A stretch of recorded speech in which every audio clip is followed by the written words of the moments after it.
Une grande fatigue, des douleurs dans la poitrine. Ces symptômes, Alain les a eus il y a 12 ans. Quelques semaines plus tard, on lui diagnostiquait un cancer du poumon, cancer qui a récidivé il y a 4 ans. Aujourd'hui, les traitements sont terminés.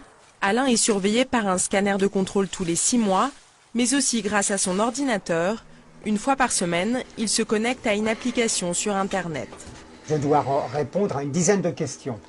Bon, ces 10 questions sont très simples. Ça concerne donc le poids, l'appétit, la douleur, l'essoufflement, si j'ai de la fièvre, l'apparition de boules sous la peau, ainsi de suite. Chacun de ces symptômes peut être évocateur d'une rechute de cancer du poumon. Le principe de cette application est de pouvoir les détecter le plus tôt possible. Pour cela, les patients doivent s'auto-évaluer. Essoufflement, je marque toujours que pour ma part, j'ai un problème léger. Parce qu'avec un poumon en moins, évidemment, c'est un peu plus difficile. Ensuite, sensation de faiblesse. Je n'en ai pas. Alain utilise cette application depuis près d'1 an. Cela lui a permis de faire disparaître l'angoisse qu'il ressentait avant chaque examen de contrôle. J'avais toujours un peu peur de savoir ce qu'on allait m'annoncer, une rechute. Alors que là, en répondant, je vous dis bien, correctement, honnêtement, sans tricher, parce que sinon c'est pas la peine de le faire, je suis tranquille. Ce questionnaire est envoyé chaque semaine à son médecin. Il s'appelle Fabrice Denis, il est cancérologue au Mans et c'est lui qui a mis au point l'application Sentinelle, utilisable sur ordinateur et sur smartphone. L'application, en fait, analyse les symptômes du patient et via un algorithme que l'on a développé avec des collègues du CNRS, met en évidence des couleurs. Pas de problème, c'est du vert clair, c'est 0. Un problème mineur, ça apparaît en vert foncé avec un score à 1.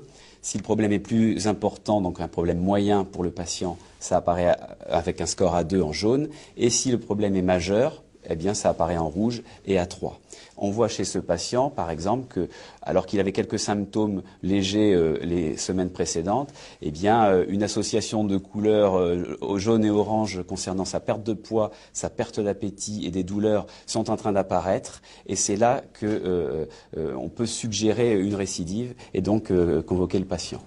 Une étude est actuellement menée sur 52 patients qui utilisent l'application chaque semaine.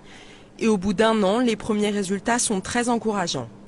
On a pu détecter 100% des récidives, avec un temps moyen de détection avant la date prévue de 5 semaines, ce qui a confirmé la première étude que l'on a faite pour valider l'algorithme de détection.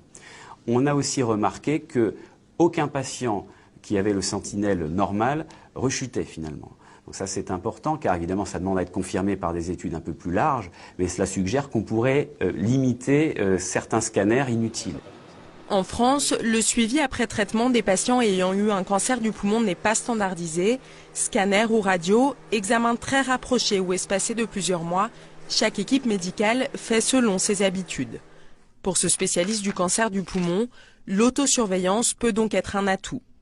Le fait pour un patient de pouvoir envoyer régulièrement à son médecin de ses nouvelles, une fois par semaine par exemple, ça peut être très intéressant et certains patients sont d'ailleurs très demandeurs de ça. Donc ça, de ce point de vue, c'est bien. L'autre aspect, c'est est-ce que cette technique permet de détecter plus tôt des récidives et donc de traiter plus tôt des récidives et donc d'avoir un meilleur pronostic. Alors ça, sur cet aspect-là, on n'a aucune preuve absolue que ça soit utile et on n'a aucune preuve que le fait de gagner 3 ou 4 semaines dans un diagnostic améliore considérablement le pronostic, c'est-à-dire la probabilité d'être guéri ou pas guéri lors d'une récidive.